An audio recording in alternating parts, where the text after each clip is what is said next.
American troops are in Bosnia right now enforcing a peace plan drafted in Dayton. Ohio is also the home state of Sergeant Donald Dugan, the first U.S. soldier killed in Bosnia over the weekend. It's still a dangerous place, but the healing is beginning. Now, recently, I traveled with the University of Missouri child psychiatrist who's helping the youngest victims in Bosnia, the children. I also made the trip with a Croatian American from Centralia who brought badly needed medical supplies and equipment to a Sarajevo hospital. Now, first, we flew to Zagreb, Croatia. We'll go ahead and put up a map and show you. First, we flew into Zagreb, Croatia up here, then down to Sarajevo, then back over to Karlovac, which is a refugee camp about 30 miles southwest of Zagreb. In this series, Mission Bosnia, you'll see all these stories and discover how Mid-Missouri is helping an embattled part of the world.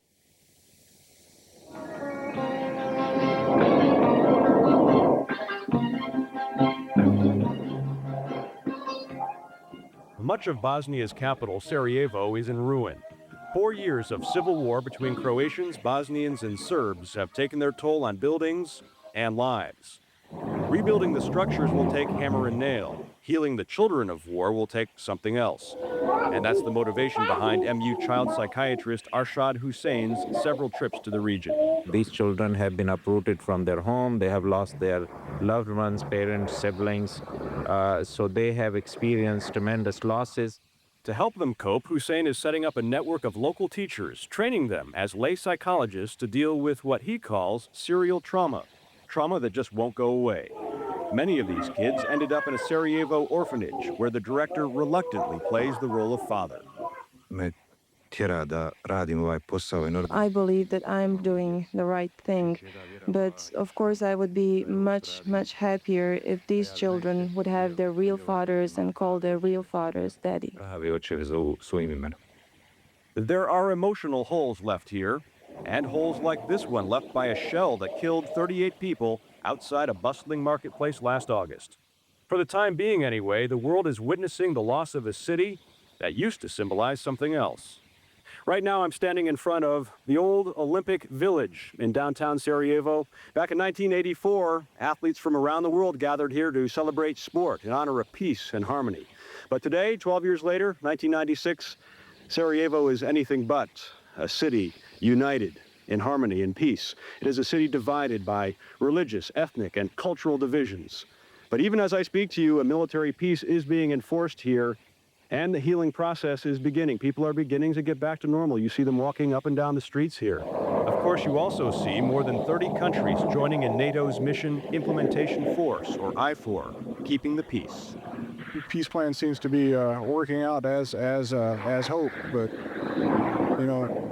just a month into it.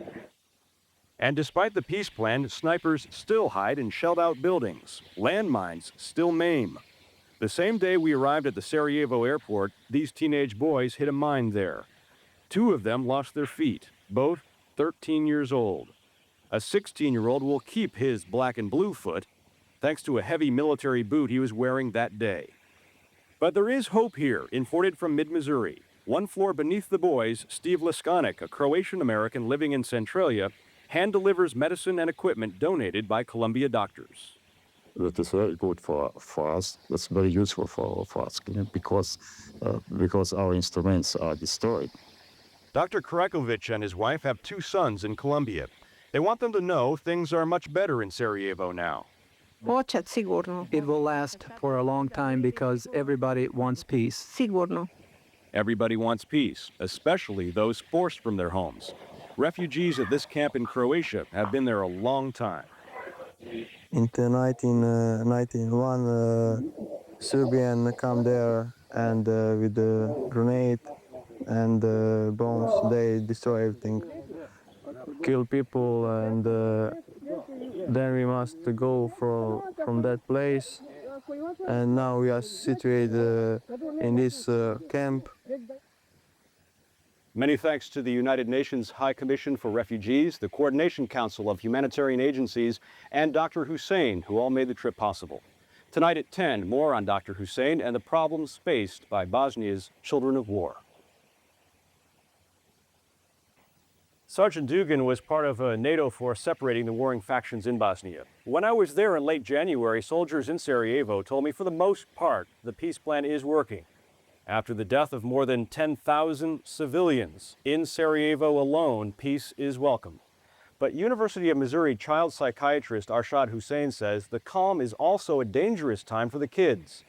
During our trip, he told me why. His work overseas is tonight's subject of Mission Bosnia.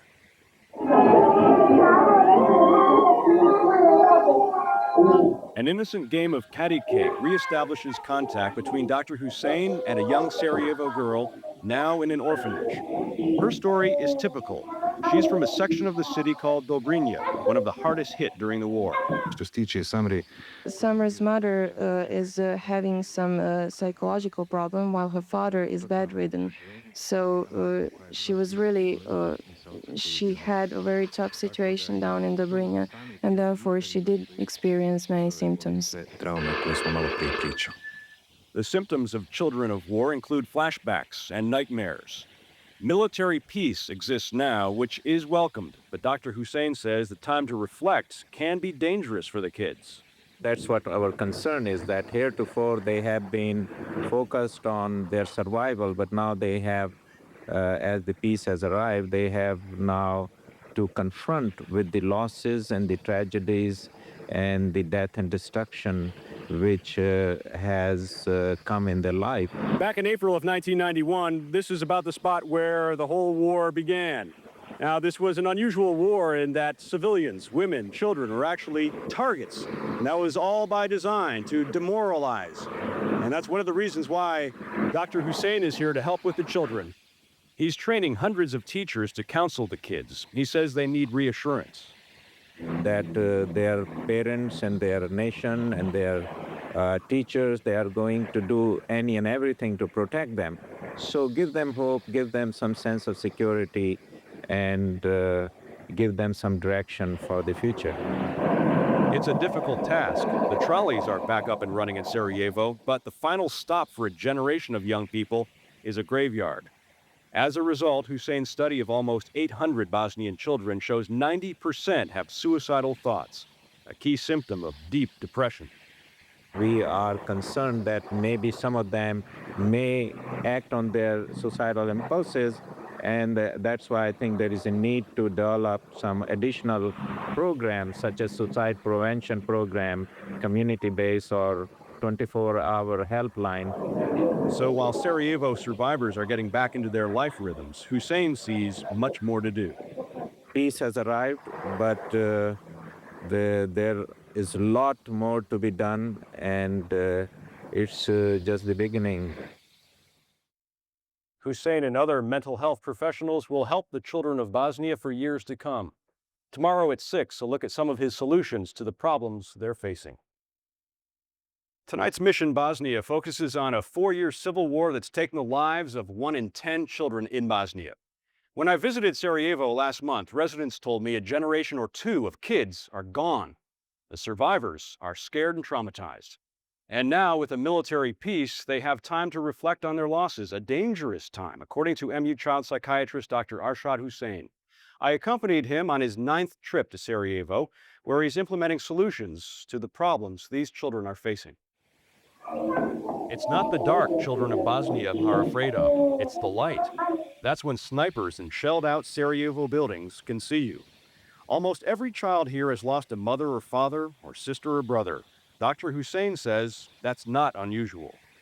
They try to handle one trauma, and then the next moment there is another trauma and another trauma, and it keeps going. In stark contrast, I'm standing in front of the building that housed the opening ceremonies of the 1984 Winter Olympics. The field right behind me used to be a soccer field. Now, of course, it's a graveyard for the war victims here in Sarajevo. Hussein's study of 800 Bosnian children shows most feel guilty for surviving and would trade places with their mothers and fathers in these graves. To help them cope, he's come from Colombia to set up a Teachers as Therapists program, training hundreds of teachers to help thousands of kids. Teachers are the natural choice because they spend a lot of time with children. They know when they are behaving, they know when they are misbehaving. They also know how to shape their behavior. Hussein's working along with UNICEF representatives and at the invitation of the Coordination Council of Humanitarian Agencies. And this we have a good cooperation with University of Missouri and UNICEF in that regard, that we can recruit the trainers among the locals. The local teachers are implementing Hussein's advice like art therapy. This child's drawing shows his idea of the future, a tent by a huge fireball. Another shows a dream house his family doesn't have. Allow them to talk about their trauma and tell them that what they are experiencing is a normal reaction to a very abnormal situation. The children are the hope here, so Bosnia's health minister backs Hussein's plan to study them. Our idea is to find out how these children do on a long-term basis, what are the interventions which are more effective in reducing their trauma and what are not. And Bosnia's prime minister endorses an international conference of mental health experts in March to lay out a roadmap for the future. For the immediate future, Hussein says kids need reassurance and hope, like this teenage girl who, like so many, lost her father to the war. Your father's loss will never be replaced, but you have you, and you are intelligent, you are an attractive girl, you have all your life in front of you, so eventually you need to focus on that. Dr. Hussein's 10th trip to Bosnia is March 7th. A group of MU faculty will accompany him. He plans on studying the effects of post-traumatic stress disorder in Bosnia's children over a 10-year period. And he's not the only Mid-Missouri connection to the former Yugoslavia. Tonight at 10, meet a Croatian-American from Centralia who traveled with us to deliver medicine and to reunite with his family. We're calling this series Mission Bosnia. Centralia's Steve Lescanec made it his mission to travel to his former homeland and bring medical supplies to a Sarajevo hospital. He also got the chance to see his family in Croatia. Steve Lescanec is a long way from his Centralia home, greeting his sister, brother, and brother-in-law at the Zagreb airport. It's been years since they've seen each other. The next day, walking around town, he reminisces. It was here back in 1964 that I left from Zagreb to come to the United States. And the same people that came to see me off were there yesterday to meet us when we arrived here. Lescanec did make it here 6 years ago, but a lot has changed since then. This is Zagreb, Croatia. The last time Steve Lescanec was here was 1990, and this was Yugoslavia. Now, even though an American citizen right now, Steve Lescanec is proud to call this Croatia. For many years, I called it Yugoslavia. So I'm just learning to revert back to what was many years ago, the country of Croatia. That was before the creation of the Yugoslav state after World War I. The predominantly Catholic country reclaimed its independence in 1991. The same year, civil war broke out among Serbs, Bosnians, and Croats. Lescanec watched from Centralia, wanting to do something to help, but more and more died. Each brick in this wall outside UN headquarters in Zagreb symbolizes a Croatian killed in the war. They call it the Wall of Shame here. Finally, Lescanec was able to do something in the form of equipment and medicine donated by his workplace at the Columbia Orthopedic Group. Lescanec made the delivery in person using his own wallet.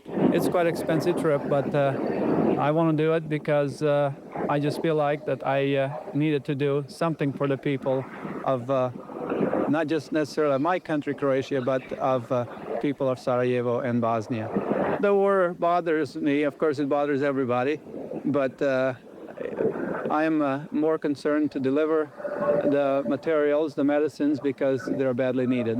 In fact, doctors at this Sarajevo orthopedic hospital used some of the equipment he packed in the suitcases to treat teenage amputee victims who hit a mine at the airport the same day we arrived. Lescanec's assistance also came in the form of translating for me and for MU child psychiatrist Arshad Hussein, who's training teachers to serve as therapists for the kids. It was a quick but rewarding trip, and on a personal note for Lescanec, a family reunion.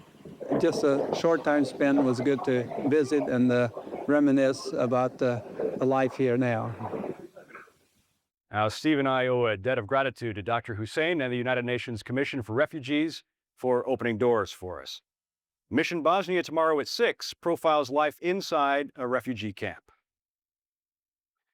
Our special on Mission Bosnia has focused on some stories behind the headlines. An MU child psychiatrist helping the children of war cope, and a Croatian American moved to bring donated medical supplies to an orthopedic hospital in his former homeland. Now, our trip took us to several places. First, we went up here to Zagreb in Croatia, then on down to Sarajevo in Bosnia. And then I had the chance to go to Karlovac, and it's here in Karlovac where you can see how thousands of war refugees are living. There are more than 2,000 Croatian refugees at this camp in Karlovac, about 30 miles outside of Zagreb. I met a 16-year-old who writes for the local newspaper. He reports why all these people left their homes in a town called Plitvička Jezera, miles away. In 1991, Serbian come there and with a grenade and bombs, they destroy everything, kill people, and then we must go from that place. And now we are situated in this camp. Palayan showed me how he and his family live in basic houses provided by the Croatian government.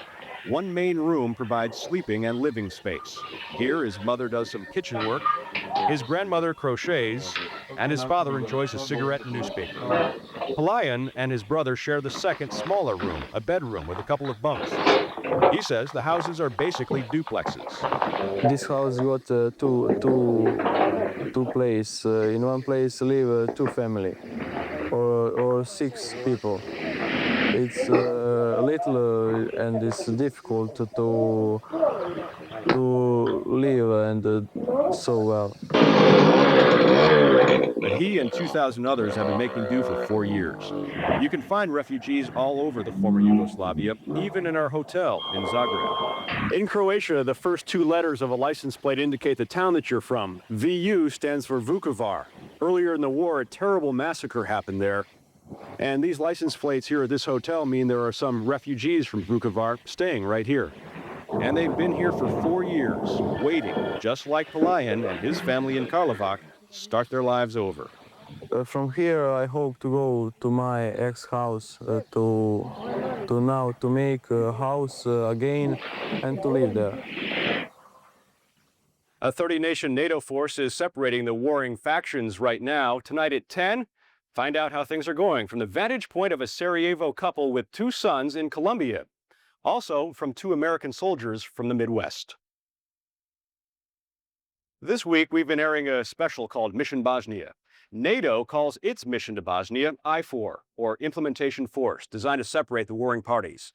It's trying to enforce a peace plan drafted in Ohio and carried out with soldiers from many countries.